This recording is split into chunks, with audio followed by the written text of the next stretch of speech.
SEP Fanfic Readings presents Finding Hermione by ebookdragon. Chapter 14. 2 Weeks' Notice. November 12th through the 22nd. To Kingsley Shacklebolt, Minister of Magic. From Hermione Granger, Head of the Department for Magical Education. Date November 12th, 2013. Formal Resignation. Dear Mr. Shacklebolt, in regards to your recent letter, after much reflection, I find that I am unable to accept your generous offer, allowing me the time to comply with Ministry Code of Conduct 104.3.A. I find that requiring an employee to return to an abusive situation for the sake of appearing discreet or virtuous to be counterproductive to the aim of the ministry, which exists in part to guard the safety of its citizens. Since I am being given the choice of my career or my safety, I will choose my safety. This letter is to serve as my 2 weeks' notice to allow you the time to find a suitable replacement. I thank you for the opportunity that you've given me to serve the Ministry and Wizarding Society, and sincerely regret that we must part on these terms. I strongly urge you to reconsider your stance on this matter. You have the opportunity to effect great change within the Ministry, and guide our society out of its archaic practices, and bring it into the 21st century. Sincerely, Hermione J. Granger, Head of the Department for Magical Education. Draco looked up at the parchment Hermione handed him after thoroughly reading it, looking for anything that might reveal their plans before they were ready to take on the minister. Are you ready to send this? Are you sure? There's still time to change your mind. I'm sure. No one is going to tell me how to live my life, Hermione responded. She folded the letter up and sent it off through the halls of the ministry to the minister's office. Now comes the hard part, telling my staff that I'm leaving. I don't envy you that job. But it's not like they won't ever see you again. You'll be back roaming the halls before you know it, Draco said. He got up out of his chair, walked around Hermione's desk, and kissed her. I have to go get started on my own work. I'll see you at lunch. Hermione reached up and straightened his already straight tie. I'll see you at lunch, then. Draco closed the door behind him and said goodbye to Mrs. Edvard as he walked by. He mused about how much his life had changed in the last few months. He went from a lonely widower sending his only son off to school to a man who'd found everything he'd ever dreamed of in such a short amount of time. I swear to you, Hermione, I didn't make a comment to any reporters, Harry said. Draco held back a chuckle at the earnest expression on Harry's face. I know you didn't, Harry, Hermione responded. She patted his hand soothingly. Harry deflated at the reassurance, like a balloon someone had let go of. Harry had barged into his office as soon as he'd arrived. Despite reassurances from Draco that Hermione wasn't angry with him, Harry refused to calm down. Draco finally told him to join them for lunch, so that he could talk to her just so that Harry would leave his office and let him get to work. You're not mad? Harry asked. No, Harry. It was a good article. Certainly better than I expected when people finally found out about our relationship. Whoever wrote it did a good job. Draco pulled Hermione closer to him in the booth and gave her a peck on the temple. She smiled up at him and placed her hand on his thigh. Draco looked at Harry. I told you everything was fine, Harry. Now stop wringing your hands like a batty old lady and relax. Clever, Draco, Harry responded, rolling his eyes. Draco grinned back at him. Hermione looked between the two of them. You two have talked about this already, he asked. Harry pounced on me as soon as I walked into the office, fretting about the whole thing. I was not fretting. Why didn't you just come talk to me about it, Harry? Hermione asked. Your secretary scares me, Harry mumbled, clearly embarrassed that he could take down a dark wizard without breaking a sweat, but Hermione's secretary reduced him to a quivering in his shoes. She's not that bad. Draco gets along with it just fine. So does Theo. Anyway, I have other news that you should be aware of, Hermione said. Oh, what's that? Harry asked, looking between Hermione and Draco with a look of curiosity and dread. Draco could practically see the thoughts running between Harry's transparent face.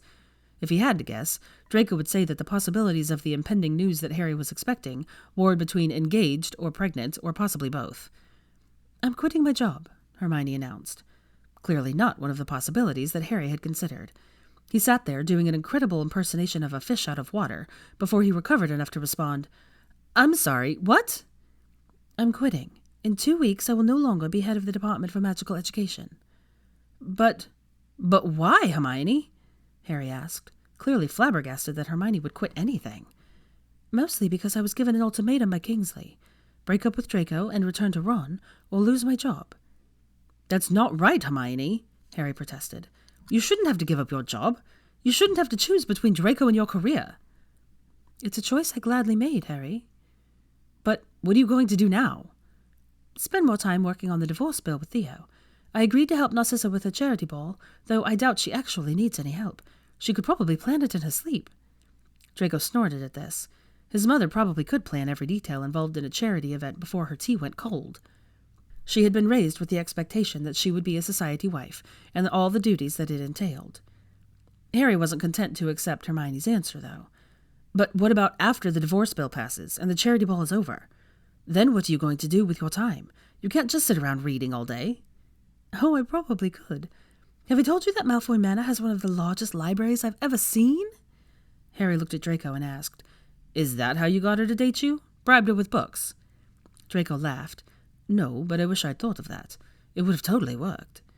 Oh, it definitely would have worked. Every nerdy girl secretly dreams of a prince giving her a grand library full of books, Hermione said. Well, he's better to look at than the beast is, at least, Harry retorted. Draco looked between them, confused. Thanks, Potter, I think. Harry and Hermione laughed good-naturedly at Draco's confusion before Hermione explained. It's a Muggle cartoon called Beauty and the Beast.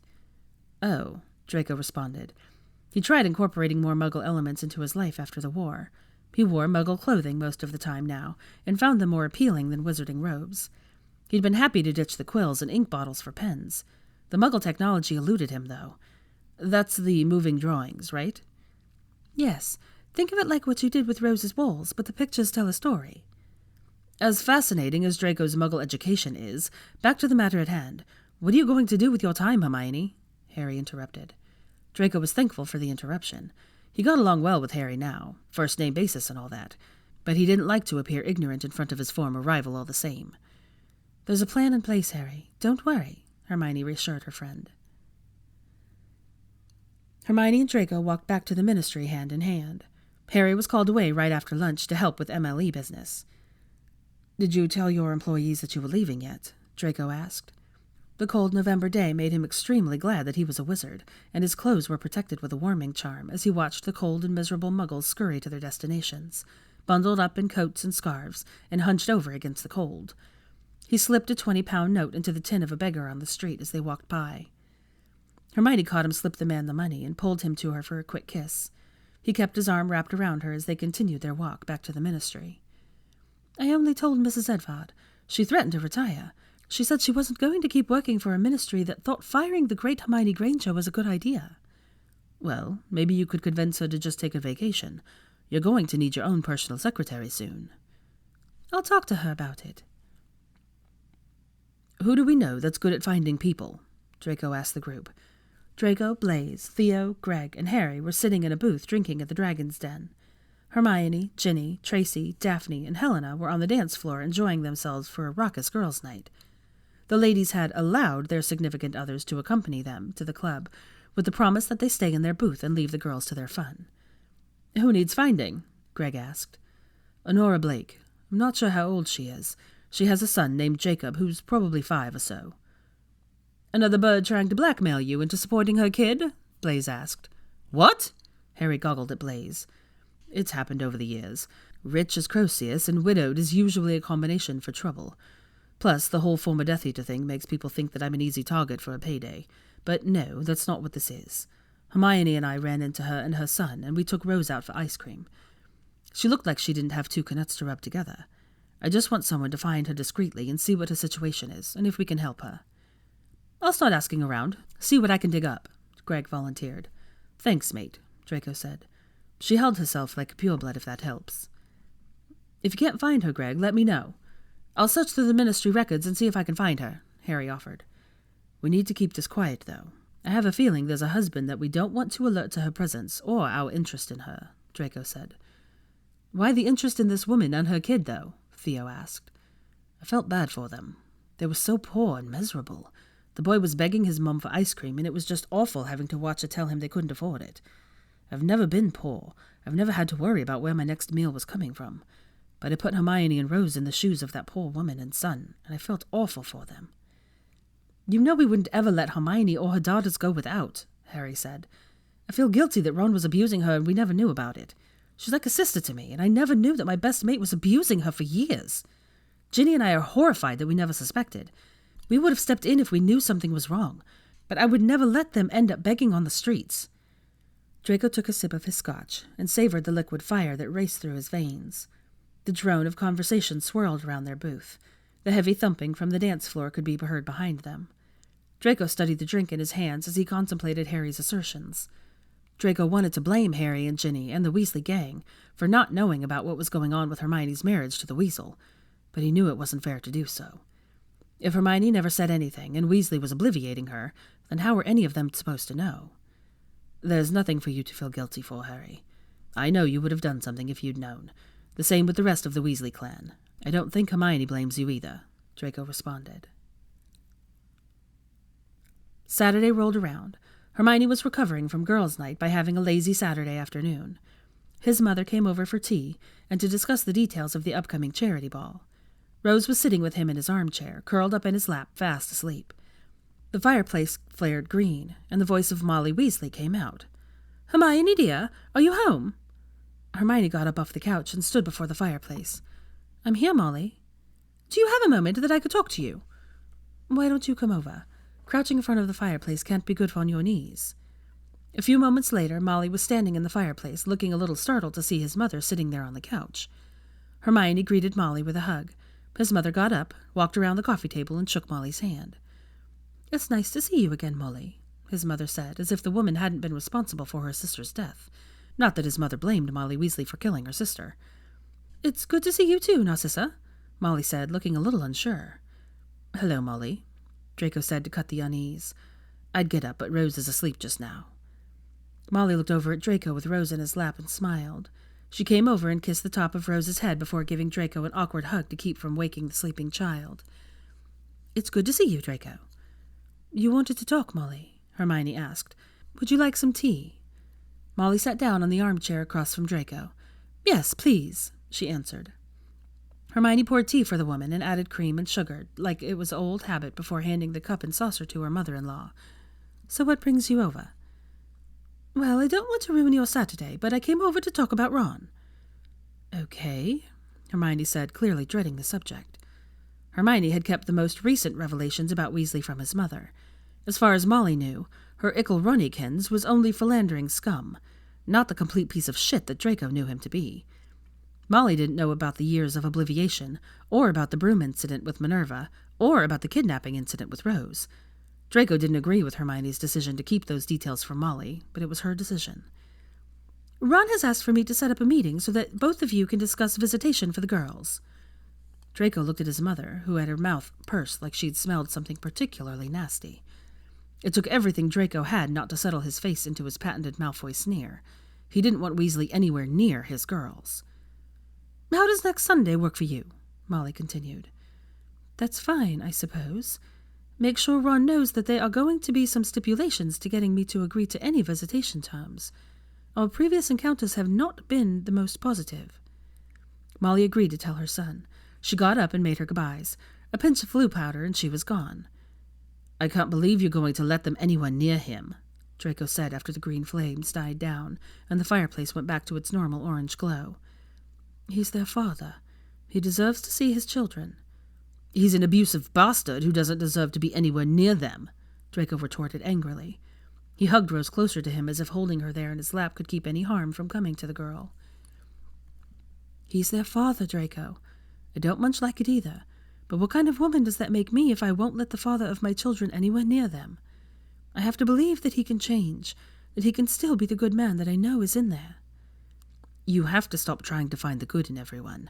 There are people out there who can't be redeemed, and I'm afraid that he is one of them." Hermione held up the cuff on her wrist. The firelight dazzled off the stones, making the alexandrite glow red. "People once said that about you. Should I have not tried to see the good in you and walked away from you that day on the platform?"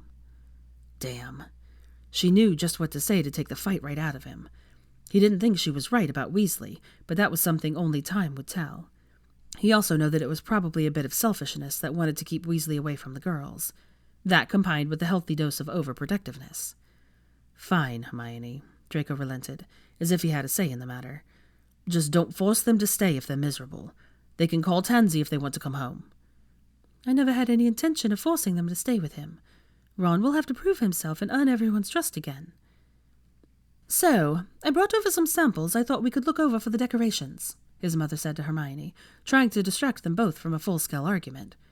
Hermione gave her attention to the planning, and just like that, the day was back to being just another Saturday, except that it wasn't. They had the looming meeting with Weasley to face, and he knew that despite her wanting to give Weasley a chance, she wasn't looking forward to it any more than he was. The last week of her employment as head of the Department for Magical Education arrived with a terse letter from the minister. Draco fumed at the callous way Shacklebolt accepted her notice. He couldn't understand the stupidity of the man to just throwing away such a talented witch. Her employees were informed of her decision to leave. The resulting drama made for a trying day as Hermione sought to comfort the distraught staff. Draco had to settle for a quick snatch of her time while at the ministry, since she refused to leave her desk for lunch. Hermione was determined to leave the DME running smoothly until her replacement could be found. No doubt it would be some sycophantic idiot of the minister's that would either run the department into the ground or profit off of Hermione's hard work by maintaining the status quo. Either way, nothing new would come out of the DME unless one of her employees forced it out. Rose wasn't having a great week either. After Molly's departure, Hermione told Rose about going to see her father next Sunday and spending time with him after that. Rose was not on board with that plan and threw a spectacular temper tantrum. She was sent to her room to calm down and told to return when she could communicate with her words and not her feet. Hermione reassured her daughter repeatedly that everything would be fine, that her father wouldn't try to take her away again, that Tansy would come get her if she wanted to leave. Rose said she believed all of their reassurances, but still sought out both of them for extra cuddles. Draco spoiled Rose shamelessly. Thankfully, Hermione let both of them have their way, understanding Rose's fears and Draco's reservations. So Rose got to have extra broom rides with Draco, extra stories before bedtime, and a blind eye turned when Draco slipped her a cookie after dinner. Draco kept his reservations about Weasley's fathering abilities to himself. He remained supportive to Hermione, knowing that she didn't need the added stress of a fight with him about her daughter's father. He also knew that any expressed or felt reservations in front of Rose would make it more difficult for the girl to accept her father's presence. An article ran in the Prophet on Friday, the last day of Hermione's employment. Somehow word had leaked to the public about Hermione leaving. Draco read the article during breakfast and glanced at the accompanying photo. It was from the opening of the primary school in September. Hermione was talking with the principal from the school. There were teachers and parents and children clustered about. He saw himself standing behind Hermione talking with Rose's teacher. "Granger leaves the ministry. War heroine and the brains of the Golden Trio, Hermione Granger, has turned in her notice and plans on leaving her career as head of the Department for Magical Education. Granger has not commented on her reasoning for leaving the post. The Minister for Magic, Kingsley Shacklebolt, was asked for a comment about his reaction to Granger's leaving and said, 'We are sad to see such a talented young witch go. Mrs. Granger has dutifully served the Wizarding world well through her efforts working with the Order of the Phoenix during the Second Wizarding War, and the changes she made to the Department for Magical Education. We wish her luck in her future endeavors.' Sources tell us that the split between the two Order members was not so amicable, citing the minister's objections to Granger's new relationship with Draco Malfoy, and the cause of the rift between the two. She was given the choice between her career with the ministry or her relationship with Malfoy, a source close to the couple stated. Hermione wasn't going to let anyone dictate how she lived her personal life, so she chose to leave. Parents and educators are dismayed by Granger's plans to leave the DME. Headmistress McGonagall fumed at Granger's resignation and the supposed reasoning behind it, stating, "Mrs. Granger has been the best thing that has happened to Hogwarts and the Department for Magical Education. She has brought about great changes in how we educate magical children. Using her experience as a Muggle-born witch entering Wizarding Society, she has helped other Muggle-born witches and their families adjust to the sometimes daunting changes and cultural shock that many Muggle-borns experience. She, along with Draco Malfoy, have made great strides in fostering inter-house unity, both inside and outside of Hogwarts. If their new relationship is the cause for this resignation, then the minister does the Wizarding world and the DME a great disservice." Draco Malfoy has not commented on his views on his girlfriend's resignation, from a Wizengamot Council member's viewpoint or as a loved one. Malfoy, an admitted former Death Eater, has worked diligently over the years to eradicate pureblood supremacist ideology from the Wizarding world. Years ago, when asked why he took his Wizengamot seat amongst the overwhelming opposition, Malfoy stated, We have to be the change we want to see in the world. We have to be the generation that shows the wizarding world that blood status means nothing anymore. We have to ensure that our children and our grandchildren don't have to choose between killing someone because of their blood status or seeing their own family killed. Other Wizengamot members have commented about Granger's resignation with varied opinions. Percy Weasley, a Wizengamot council member for the Weasley family, stated, "Hermione has been an asset to the Ministry in the past. However, her adulterous relationship with Draco Malfoy reflects badly on the Ministry. She was given the opportunity to rectify the situation and become a model Ministry employee, which she declined." When asked about his brother's own long-standing adulterous affair with Lavender Brown, which resulted in 4 children, Weasley chose to answer, "No comment." Theodore Knott and wife Daphne Knott, council members for the Knott and Greengrass families, stated, "We support Hermione and Draco. They are a lovely couple. Both have worked hard for our society, and it pains us that Hermione is being treated so poorly by the Ministry." Considering the outpouring of sadness and outrage at Granger's departure, possibly for disagreements over her relationship, change may be necessary within the Ministry. The future of our society and the education of our children cannot afford for talented Ministry officials to feel that they are forced to resign because of disagreements with the minister. Draco handed the paper to Hermione, who started reading it. "I wish I knew who was writing these articles and taking the pictures. I'm tempted to send them a gift, like a house or something." Hermione set the paper down and started to laugh. "Really, Draco? A house? A bit over the top, don't you think?" "I'm a Malfoy. Over the top is what we do," he said, and he took a sip of his coffee. He was serious about the over-the-top gift. Hermione just snorted at that and continued to read the article. Her last day at the DME. Draco cleared his schedule today to help her pack up her office and be a supportive presence as she said her goodbyes to the others in her department. Tansy would be accompanying them to help Draco take the boxes home and put them away in the study. He also had a surprise waiting for her when they got back. They arrived at the Ministry early. It was still relatively quiet. Rose was being taken to school and picked up by his mother today. They made it to the DME without incident. Mrs. Edvard was already in her office waiting for them. Draco took out a box and returned it to its normal size. He handed the box, now the size of a shoe box, and wrapped in green paper with a silver bow, to Hermione. Hermione hugged the elderly witch that had looked out for her for so many years. Draco pretended not to notice when he saw the fearsome secretary dab her eyes. In the box was a statue of the Eiffel Tower that would act as a portkey, taking the Edvards to Paris for a vacation. The couple would be staying in Draco's mansion in the 16th arrondissement. Tickets for operas, museum tours, and reservations to restaurants accompanied the portkey. Draco had done everything he could to make sure the couple had a memorable vacation. Hermione spent the day helping Tansy and Draco clear out her office. She spent time with each of her employees, giving guidance and encouragement. With the exception of Mrs. Edvard, they would all be staying on to run the department in Hermione's absence. 4 o'clock came with the arrival of Harry, Ginny, Neville, Luna, and the snakes. The last of the boxes were transported to Spinner's End with Tansy. "Why are you all here?" Hermione asked the group. Harry acted as spokesman for the group. "We weren't going to let you walk out of the Ministry alone. Neville is here representing Hogwarts. The snakes are all part of the Wizengamot, and I'm the boy who lived. I hardly need a reason to support my best friend. Plus, it's a bit of a field day out there. The press is crawling all over the atrium." They all made their way through the Ministry, accompanied by Mrs. Edvard and the rest of the DME. And together, the group reached the atrium of the Ministry. Gathered near the fountain was a cluster of journalists and photographers. They were spotted as they left the elevators. Cameras flashed as the group walked across the atrium. Journalists bombarded Hermione with questions, most of which were too hard to understand in all the commotion. "Hermione, what can you tell us about your decision to leave the Ministry?" someone asked. Hermione stopped and looked out over the crowd of reporters. She held up her hands in a plea for silence. The expectant crowd quieted down. "Thank you all for coming to see me off today," Hermione joked with the crowd of reporters. "What can I tell you about my decision to leave the Ministry? It was not an easy decision. I've worked in the DME for many years. I was trusted to head the department, and I've gotten to know and trust the many people who I've worked with over the years. We've worked together to create a department that is focused on improving the education of our children. In the end, it came down to doing what was easy or what was right." "Hermione, anything you want to say to the minister?" "Yes," she smirked at them. "You haven't seen the last of Hermione Granger."